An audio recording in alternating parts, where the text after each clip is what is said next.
Paalala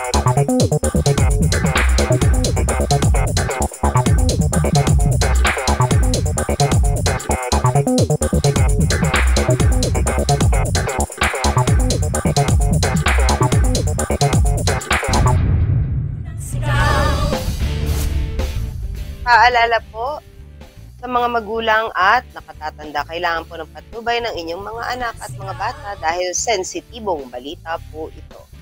Lalaki nabaril ng bayaw sa Peñaranda at magsasaka tinakasan ng checkpoint sa San Jose City, nakuhanan umano ng baril.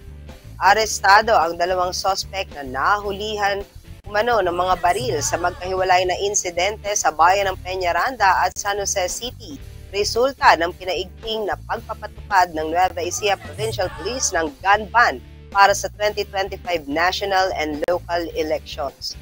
Ayon kay Police Colonel Ferdinand Hermino, NEP Provincial Director, 5:45 ng hapon noong January 13, 2025, nang rumispondi ang Peñaranda Police sa report na aksidenteng nabaril ng kanyang bayaw habang iniinspeksyon ng isang homemade pistol ang 33 anyos na si Nilo Malyari sa kanyang balikat sa apartment ng kanilang kaibigan sa Barangay Las Piñas, Peñaranda. Ipinagamot naman ng kanyang bayaw ang biktima sa Nueva Ecija Medical Center sa bayan ng San Leonardo. Ngunit sa follow-up operation ng mga pulis ay dinakip ang sospek at nakuha umano sa kanya ang homemade 9mm pistol na kargado ng 5 bala.